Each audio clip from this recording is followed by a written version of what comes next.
सरसकट कुणबीच्या मागणीसाठी बांधव आपले आहेत, त्या बांधवांना मदत केली पाहिजे.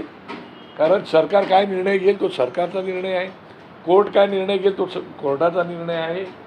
शेवटी महाराष्ट्रात राहणारा प्रत्येक घटक आणि देशात राहणारा आपला आहे. हे आपल्या घटकाला आपल्याला जी मदत करता येईल ती करायला पाहिजेत, अशा प्रकारच्या माझ्या भावना आहेत. मात्र विसर्जन सोहळा आता तोंडावर आलेला आहे. मुंबईत आधीच विसर्जनाची गर्दी असते. लॉ अँड ऑर्डर कायदा सुव्यवस्थेचा प्रश्न निर्माण होऊ शकतो अशी एक भीती मुंबईकरांच्या मनात आहे. मुंबईत आधीच इतकी गर्दी आहे, त्याच्यात कुठलंही सुप्रशासन रस्त्यावर दिसत नाही. कारण गर्दीला मॉबला कंट्रोल करण्यासाठी पोलिसांकडे विनंतीशिवाय दुसरं कुठलंही मीही जरांगे पाटलांना आणि आंदोलक आलेले आमचे जे बांधव आहेत त्यांना विनंती करतोय की शेवटी मुंबई तुमचीच आहे.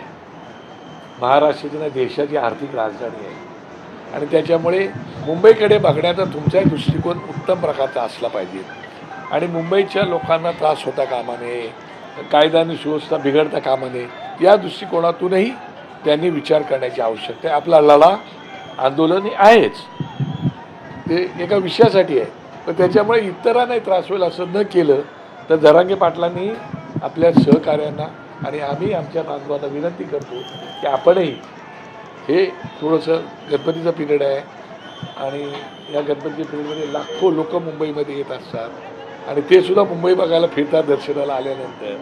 तसं तुम्ही मुंबईत आलेला आहात, पण आपल्यामुळे आपल्या आंदोलनाला यश कसं येईल तो गोल ठेवून त्यांनी पुढे जायला पाहिजे अशी त्यांना आमची विनंती आहे.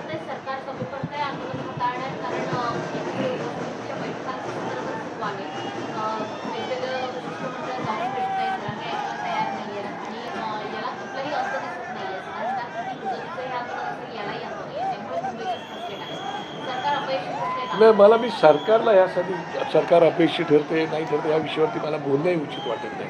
कारण गणपतीचं सीझन आहे, एक गणपतीमध्ये संपूर्ण लोक येत असतात, त्याच्यात आपले सगळे बांधव आंदोलनकर्ते आलेले, त्याच्यामुळे मुंबईवरती असाच लोड प्रचंड पडलेला आहे आणि त्याचं अपयश आलं असं सरकारवर दिसून मला कसं चालेल असं नाही होत. पण त्यातून काय मार्ग काढायचा ते मला वाटतं देवेंद्रजी फडणवीस राज्याचे मुख्यमंत्री आहेत, उपमुख्यमंत्री एकनाथजी शिंदे आहेत आणि उपमुख्यमंत्री अजित. आता isakal.com आहे देशातील नंबर 1 ची मराठी न्यूज वेबसाईट. प्रत्येक अपडेटसाठी isakal.com ला नक्की भेट द्या.